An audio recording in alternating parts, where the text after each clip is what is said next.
राम राम। आप देख रहे हैं प्रदेश का नंबर 1 और सबसे भरोसेमंद news channel India news Haryana. मैं हूं आपके साथ कांची बंसल। हमारे खास कार्यक्रम वॉइस ऑफ फरीदाबाद में आज बात करेंगे फरीदाबाद के प्रिंसेस पार्क सोसाइटी की।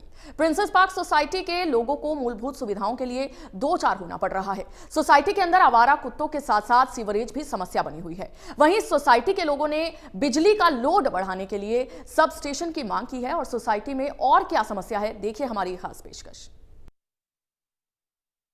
आप सभी दर्शकों को मेरा राम राम। मैं हूं देवेंद्र कौशिक और आप देख रहे हैं प्रदेश का सबसे भरोसेमंद और number 1 news channel India news Haryana. और इंडिया न्यूज हरियाणा के खास कार्यक्रम वॉइस ऑफ फरीदाबाद में आज हम पहुंचे हैं सेक्टर 86 और सेक्टर 86 में भी बीपीटीपी बिल्डर द्वारा बनाई गई सोसाइटी प्रिंसेस पार्क। और तमाम जो आप लोग मेरे पीछे देख रहे हैं, यहाँ काफ़ी समस्याएं आंतरिक भी हैं और बाहरी भी हैं। उन्हीं समस्याओं को जानने के लिए वॉइस ऑफ फरीदाबाद के माध्यम से इनकी आवाज़ उठाने के लिए आज इंडिया न्यूज इनके बीच में पहुंचा है। इनसे बात करेंगे कि आखिर समस्याएं इनको किस तरह की हैं। चूंकि चुनावी माहौल चल रहा है, लोकसभा का चुनाव है और 25 मई को यहां वोटिंग भी होनी है, लेकिन इससे पहले इन्होंने कई तरह की अपनी समस्याएं रखी। उनका हालांकि कुछ समस्याओं का समाधान भी हुआ, लेकिन कुछ ऐसी समस्याएं हैं जिनका समाधान पिछले 13 साल से ये तमाम लोग ढूंढ रहे हैं, लेकिन आज तक इन्हें समस्याओं का समाधान नहीं मिला है। आज ये तमाम लोग इसी पर चर्चा करने के लिए हमारे साथ हैं। वॉइस ऑफ फरीदाबाद के माध्यम से आपसे जानना चाहेंगे, आपका नाम क्या है और क्या दिक्कतें हैं यहाँ?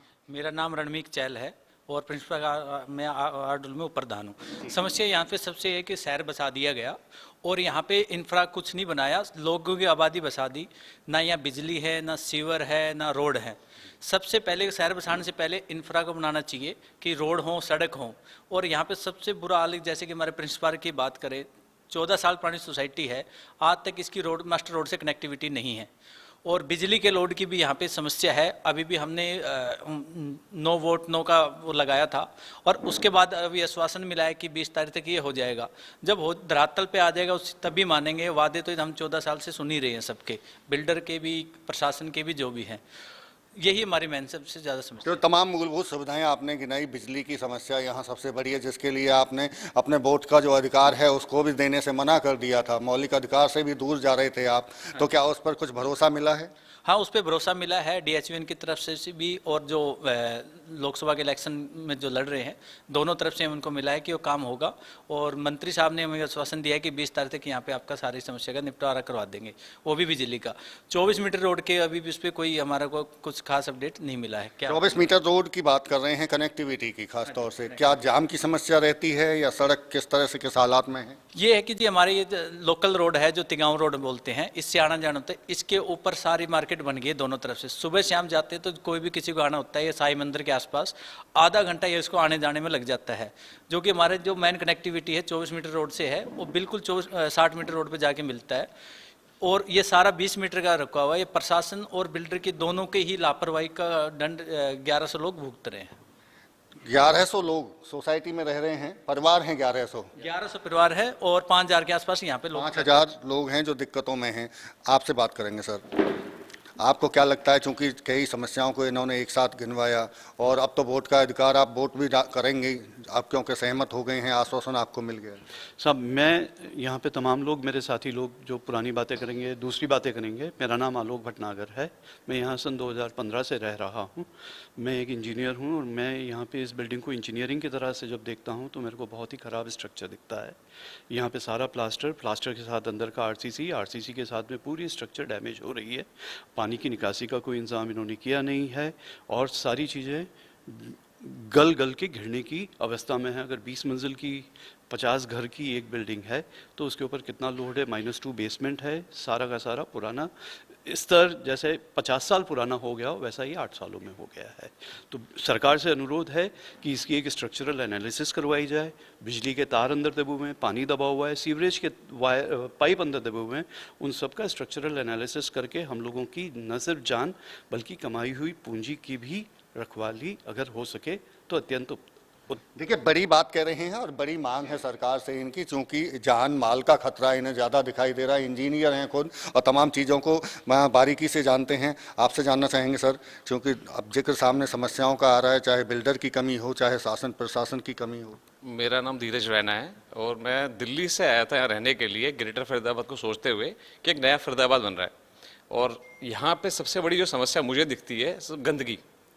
वो इतनी गंदी, हिंदुस्तान में शायद हम नंबर 1 पे है गंदगी में, जो कि हम बड़े प्राउड से नहीं बोल सकते कि हम नंबर 1 पे फरीदाबाद पे एग्जिस्ट कर रहे हैं। MCF यहाँ एग्जिस्ट करता है कि नहीं करता, आई डोंट थिंक, शायद एग्जिस्ट ही नहीं करता। आप गाड़ी के शीशे नीचे नहीं उतार सकते हो।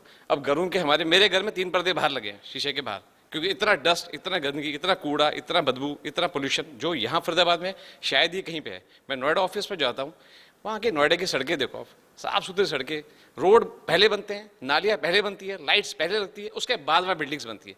यहाँ से उल्टा है। ये हरियाणा में तो प्रॉब्लम है, बट हम उस पर नंबर 1 पे है फरीदाबाद में।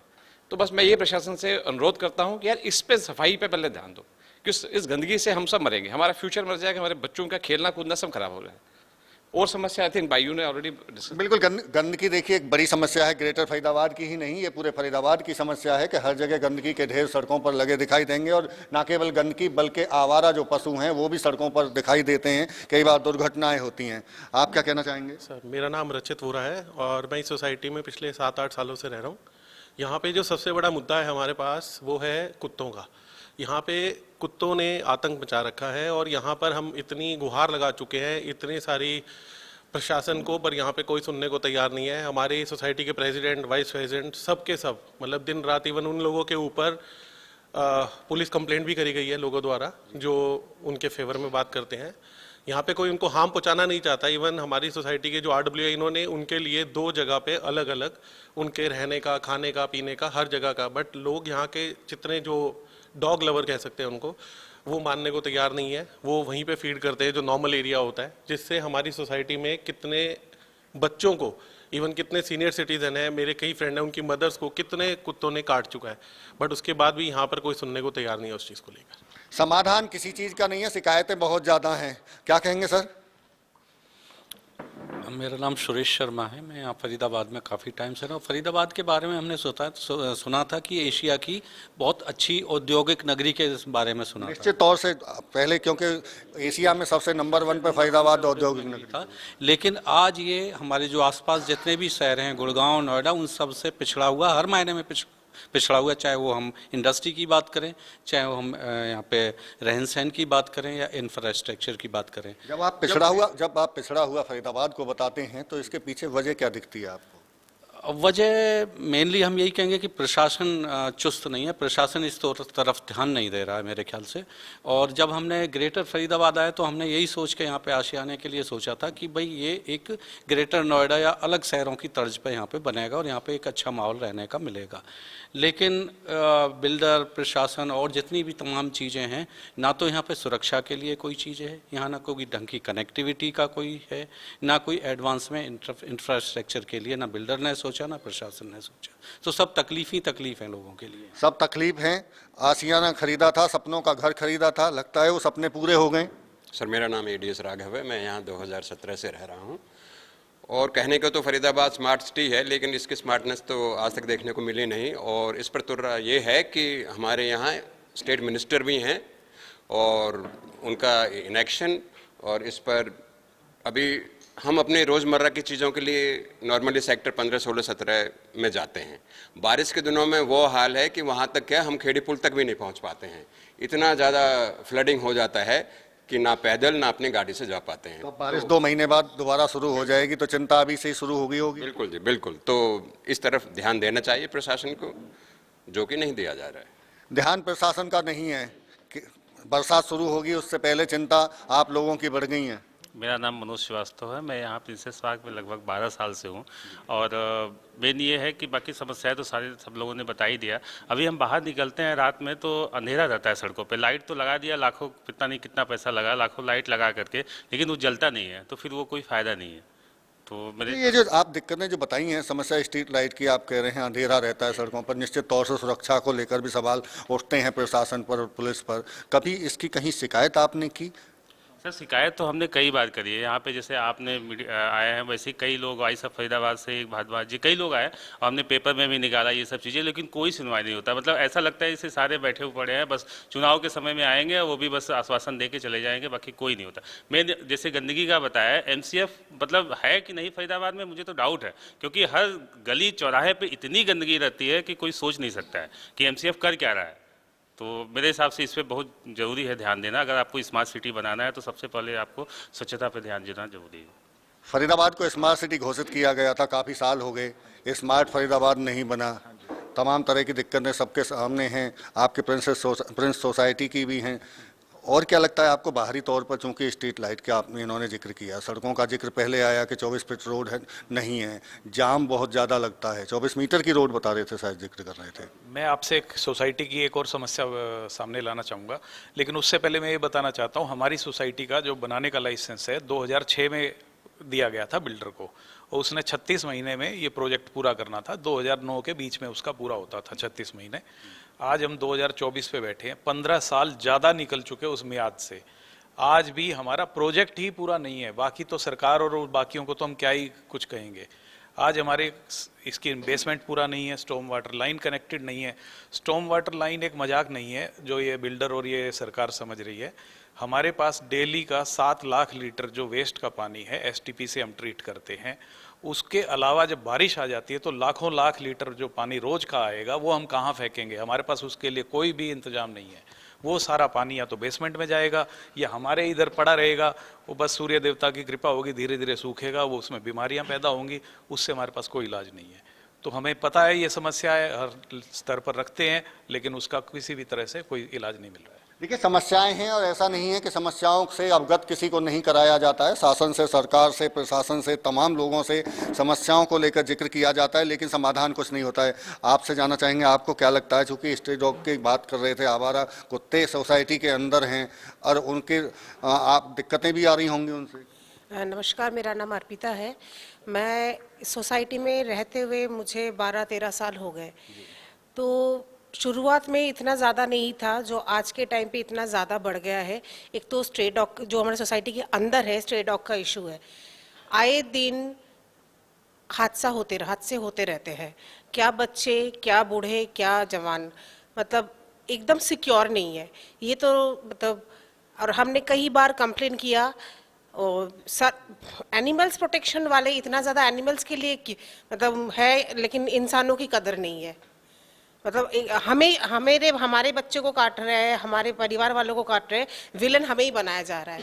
उनके लिए कुछ किया नहीं जा रहा है। और अगर बाहर की तरफ आप कोई देखेंगे कि यहाँ पे आसपास में कम से कम काफ़ी स्कूल्स है, 10-12 स्कूल्स है और चौराहे है। ठीक है, मैं खुद रेगुलर अपने बच्चों को छोड़ने जाती हूँ, पिक करने जाती हूँ, ड्रॉप करने जाती हूँ।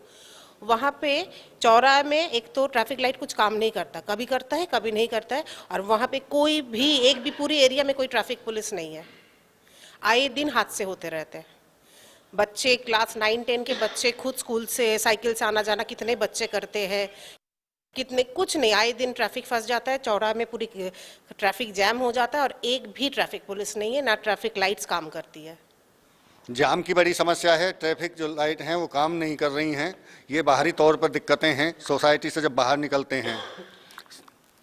मेरा नाम नीरज है और वन ऑफ द मेजर समस्या जो मैंने रियलाइज़ की है यहाँ पे, दैट इज़ कि यहाँ पे जो सीवर सिस्टम है सोसाइटी का और जो बाहरी ग्रेटर फरीदाबाद का भी, ये बहुत ही पुअर है और बहुत ही बेकार सा है, या कोई मैनेजेबल नहीं है। तो अगर हम देखें कि सोसाइटी का सीवरेज सिस्टम हर एक को खुद मैनेज करना पड़ता है और हमसे सारा वसूला भी जाता है, सारा कुछ किया भी गया है, लेकिन प्रॉपर तरीके से ग्रेटर फरीदाबाद में सीवर मैनेजमेंट का कोई सिस्टम ही एग्जिस्ट नहीं करता गवर्नमेंट की तरफ से। और ये ज़माना हो गया इनको बोलते हुए, आश्वासन देते हुए कि यहाँ काम होगा, लेकिन आज तक देखने को तो नहीं मिला कि वो क्या काम किया सरकार ने उसके लिए। बिल्कुल, देखिए, भरोसा तो जरूर मिल रहा है लोगों को, तमाम लोगों को, कि ये तमाम जो समस्याएं हैं वो पूरी ख़त्म होंगी, लेकिन समस्याएं ख़त्म होने का नाम ही नहीं ले रही हैं। मेरा नाम अमित है। समस्याएं तो सबने बताई और मैं मेन फोकस डालना चाहूँगा फायर के ऊपर, कि यहाँ पे फायर स्टेशन कहीं पे भी नहीं है आसपास। अभी रिसेंटली तो नहीं, करीबन 5-6 महीने पहले एक फ्लैट में आग लग गई थी यहाँ पे। तो बाकी सब लोग भी बहुत ज़्यादा चिंतित हो गए थे कि ये आग बहुत ज़्यादा भड़क भी सकती है, कोई सिलेंडर वगैरह अंदर हो, फट सकता है, आसपास के फ्लैट्स को नुकसान पहुंच सकता है, बिल्डिंग के स्ट्रक्चर के ऊपर फ़र्क पड़ सकता है। तो मेंटेनेंस टीम ने बहुत ही ज़्यादा मुशक्कत करके उस आग को बुझाया गया था। तो सेफ्टी पर्पज से भी प्रशासन को देखना चाहिए कि यहाँ आसपास एक फायर स्टेशन बनाया जाए ताकि लोगों को सुरक्षा महसूस हो। गर्मियों के दिन हैं, जगह जगह हम देख रहे हैं कि आग की घटनाएं सामने आ रही हैं, चूंकि जिक्र उन्होंने किया कि यहाँ फायर स्टेशन नहीं है। और क्या लगता है आपको कि और क्या दिक्कतें हैं? नमस्कार, मेरा नाम स्वाति अरोड़ा है। वैसे हम बोलते हैं कि ये स्मार्ट सिटी है फरीदाबाद, बट एज सच कुछ भी स्मार्ट नहीं है यहाँ पे। जैसे स्ट्रीट लाइट्स नहीं है, रोड्स नहीं बने हैं, बट एक चीज़ आपको हर कॉर्नर पे मिल जाएगी, वो सब एग्री करेंगे, वो है जो ठेका बोलते हैं जिसको, अल्कोहल की शॉप्स, वो प्रॉपर डेकोरेटेड रहती है। उसके वजह से रोड्स थोड़े बहुत दिख जाते हैं कि हाँ आगे गड्ढा है, आगे नहीं जाना। बट ठीक है, उनको इतनी जल्दी कैसे वो दुकान मेंटेन हो जाती है मुझे समझ नहीं आता। स्ट्रीट लाइट्स नहीं है, रोड्स नहीं है, प्रॉपर कनेक्टिविटी नहीं है, तो इस पर थोड़ा ध्यान देना चाहिए। थोड़ा सिक्योरिटी होनी चाहिए, रोड्स पे ये ट्रैफिक वाले अवेलेबल होना चाहिए, एटलीस्ट चालान काटो तुम लोग, क्योंकि एक स्कूटर पे अगर 3 बच्चे ही होते हैं, ऑब्वियसली मुझे पता है वो बच्चे ही जा रहे हैं, कुछ मतलब नहीं है, उनको चल रहे हैं अपना रैश ड्राइविंग कर रहे हैं, कोई ट्रैफिक वाला नहीं है, कोई चालान नहीं है, तो इस पे थोड़ा ध्यान देना चाहिए। लगता है क्योंकि बतौर महिला की सुरक्षा जरूरी है, रात के वक्त में स्ट्रीट लाइट नहीं है, अंधेरा है सड़कों पर। यस सर, तो सिक्योरिटी बिल्कुल नहीं है। एटलीस्ट ट्रैफिक वाला खड़ा हो तो बच्चों को डर हो कि हमें आगे नहीं जाना है, कि आगे वो खड़े हैं। कोई हेलमेट नहीं है, कोई रूल्स फॉलो नहीं करता है, रेड लाइट ही नहीं है, तो रूल्स कहाँ से फॉलो करेंगे पहली बार। बिल्कुल, देखिए बड़ी समस्याएं हैं, क्योंकि महिलाएं भी हैं, वो भी अपनी समस्याओं को यहाँ गिनवाती हुई दिखाई दे रही हैं। आप क्या कहेंगे? जी, मेरा नाम गौरव अरोड़ा है। मैं पिछले 2 से 3 साल से यहाँ पे रह रहा हूँ। मैं ए टावर के बैक साइड में हमारी सोसाइटी के स्लम एरिया बनता जा रहा है दिन पे दिन।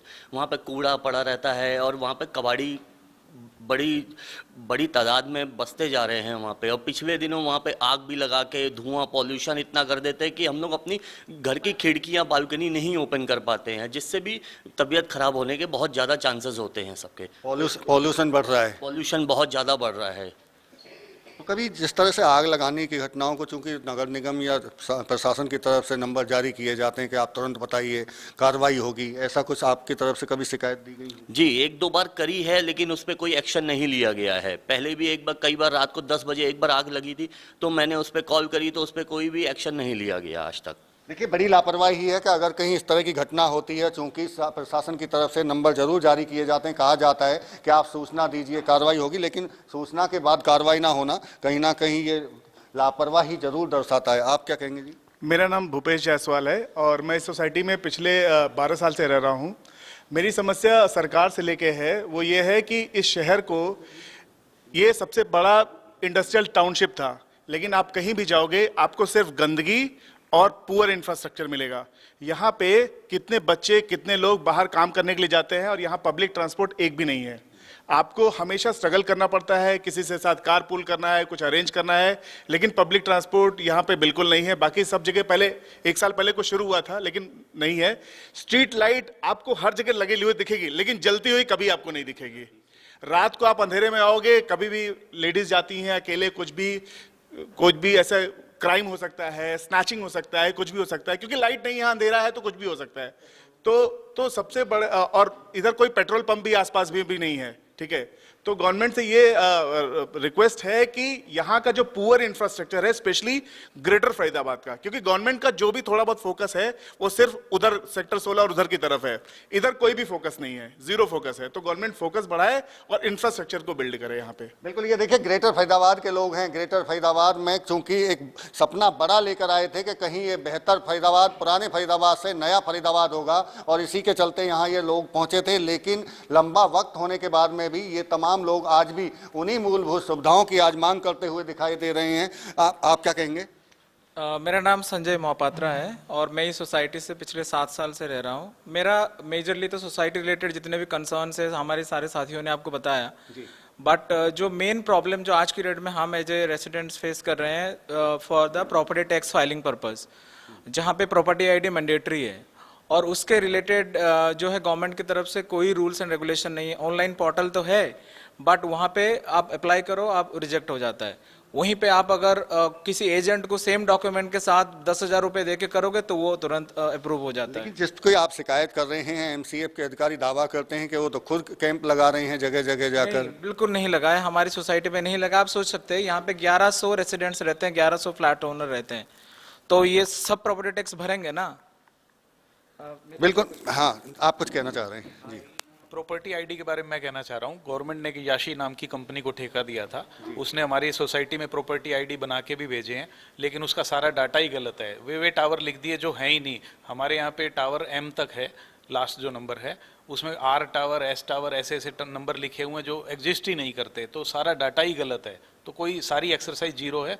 फिर गवर्नमेंट ने इसका संज्ञान लिया और बोला कि ये सारे प्रॉपर्टी आईडी हम निरस्त करते हैं, नए बनाए जाएंगे, लेकिन पिछले 1-1.5 साल से उस पर भी कोई कार्रवाई नहीं। देखिए, बड़ी समस्या प्रॉपर्टी आईडी को लेकर है, चूंकि अब इसलिए भी ये समस्या बढ़ जाएगी क्योंकि निगम के अधिकारियों की तरफ से ये फरमान जारी कर दिया गया है कि निगम से संबंधित अगर कोई काम कराएंगे तो उससे पहले आपको अपनी प्रॉपर्टी आईडी दिखानी पड़ेगी, लेकिन प्रॉपर्टी आईडी अगर नहीं है तो यानी कि उनका काम भी नहीं होगा, ये दिक्कतें बढ़ जाएंगी। आप कुछ कहना चाहेंगे? हाँ सर, मेरा नाम कृष्णपाल सिंह है। मुझे लगता है एक समस्या पे और सरकार को ध्यान देना चाहिए। यहाँ पर मेडिकल फैसिलिटीज़ है, गवर्नमेंट हॉस्पिटल की मैं बात करूँ तो आपको नहर पार आपको गवर्नमेंट हॉस्पिटल्स नहीं मिलेंगे। तो जो बड़ा मुद्दा उठा रहे हैं आप। हाँ जी। तो यहाँ पर प्राइवेट हॉस्पिटल्स 2-4 हैं, लेकिन अगर मैं सरकारी सुविधाओं की बात करूँ चिकित्सा के लिए तो hospitalisation I think that is not available here. निश्चित तौर से देखिए, बड़ी मांग है, और बड़ी मांग भी इसलिए क्योंकि जब सरकारी अस्पताल सिविल हॉस्पिटल बनाया गया था तो आबादी थी 15 लाख से भी कम की, और लेकिन अब फरीदाबाद की आबादी 30 लाख से ऊपर की हो चुकी है। इसीलिए ज़रूरी है कि ग्रेटर फरीदाबाद में लगातार पहले भी कई तरह से मांग उठाई जा चुकी है कि एक सरकारी हॉस्पिटल ग्रेटर फरीदाबाद में हो। आप और क्या शिकायत करना चाहेंगे? मेरा नाम विपिन रोहिला है, मैं 5 साल से सोसाइटी में रह रहा हूँ। तो मेरे मित्रों ने जो बाकी मुद्दे उठाए सफाई के और अन्य इस बिल्डर के खिलाफ, और जो मूलभूत सुविधाएं हमको नहीं मिल रही हैं, पर एक और मुद्दा है जो है बच्चों की शिक्षा का। यहाँ स्कूलों पे कोई लगाम नहीं कसी जा रही है। स्कूल अपनी मन मर्जी से मुंह मांगे रेट पे अपनी फीस बढ़ाए जा रहे हैं। हर किसी की कैपेबिलिटी नहीं होती उतनी फीस भरने की, तो उस पर भी प्राइवेट स्कूलों पे भी एक लगाम कसनी चाहिए ताकि हर आदमी एक अच्छी शिक्षा अफोर्ड कर सके। बिल्कुल, शिक्षा, स्वास्थ्य और सुरक्षा ये ऐसे मुद्दे हैं जो तमाम लोगों को ज़रूरत है कि उन पर सरकार ध्यान दे, प्रशासन ध्यान दे। ये तमाम चीज़ें, शिकायतें रखी गई हैं, आपके सामने हैं, आपने भी सुनी, समस्याएं सुनी आपने। क्या लगता है कि अभी और कुछ कमियां बाकी हैं जिन्हें रखना ज़रूरी है अभी? नहीं, मैं नील यादव हूँ और पास्ट 7-8 ईयर से यहाँ पे रह रहा हूँ। सभी ने अपने अपने पॉइंट्स रखे हैं and which is very much valid in nature. कहने को तो फरीदाबाद को स्मार्ट सिटी के रूप दिया गया था, बट अनफॉर्चुनेटली वो स्मार्ट सिटी सिर्फ बुक्स ऑफ रिकॉर्ड्स में ही हैं और प्रैक्टिकल ग्राउंड पे उसको इम्प्लीमेंट नहीं किया गया है। जो बेसिक एम्यूनिटीज़ होती हैं, बेसिक एम्यूनिटीज़ हमारे फरीदाबाद में नहीं है। Road infrastructure, lights, sewage facilities, वो सब भी नहीं है। ये तो मैं आउटर साइड की बात कर रहा हूँ। अगर मैं इटसेल्फ फरीदाबाद पीपीटी पे प्रिंसेस पार्क की अगर बात करूँ, यहाँ पर भी हमारे पास बहुत सारी समस्याएं हैं विच already most of the people have touched upon.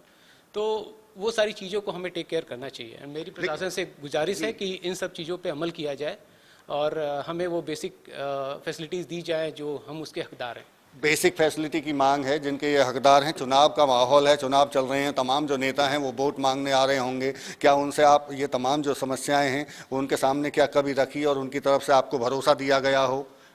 देखिए, काफ़ी बार ये सारे चीज़ यहाँ पे रखा जा रहा है, लेकिन अभी तक कुछ हुआ नहीं। और स्पेशली एक चीज़ को जो गौरव जी ने ऑलरेडी बताया कि अगर आप एक साइड में हमारे 8 टावर साइड में जाएंगे, पीछे जो पूरे स्लम बना हुआ है, होल नाइट वहाँ पे कूड़ा जलाया जाता है। आप सुबह के टाइम जब बाहर निकालते हो ना, तो आप विदाउट मास्क शायद बाहर ही नहीं निकाल सकते हो। फुल टाइम बदबू आता है, फुल टाइम वहाँ पे धुआं है।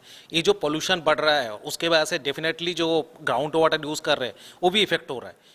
साथ में बाकी रास्ता और बाकी सिवर कनेक्टिविटी ये सब है। अगर किसी दिन बारिश हो जाए तो आप आके देखो कि कम से कम घुटने तक पानी होता है ये सोसाइटी का अंदर एंट्री करने के लिए। बिल्कुल, देखिए, तमाम चूंकि ये सपनों का घर लेने के लिए ग्रेटर फरीदाबाद का इन्होंने रुख किया था, लेकिन यहाँ सपनों का घर तो नहीं मिला, लेकिन समस्याएं इनको जरूर मिल चुकी हैं। और ऐसे में 1 दर्जन से ज़्यादा शिकायतें उनकी इस तरह की हैं जो मूलभूत सुविधाओं से संबंधित रखती हैं। हेल्थ को लेकर है, शिक्षा को लेकर है और सुरक्षा को लेकर है। इसके साथ साथ में अगर बिल्डर की भी बात करें तो बिल्डर की तरफ से भी इन्हें वादा खिलाफी इनके साथ में की गई है और ये साफ तौर से इन तमाम शिकायतों को रखते हुए दिखाई भी दे रहे हैं। वॉइस ऑफ फरीदाबाद में आज के लिए इतना ही। अगली बार फिर किसी सोसाइटी की समस्याओं के साथ आपके साथ होंगे रूबरू। धन्यवाद।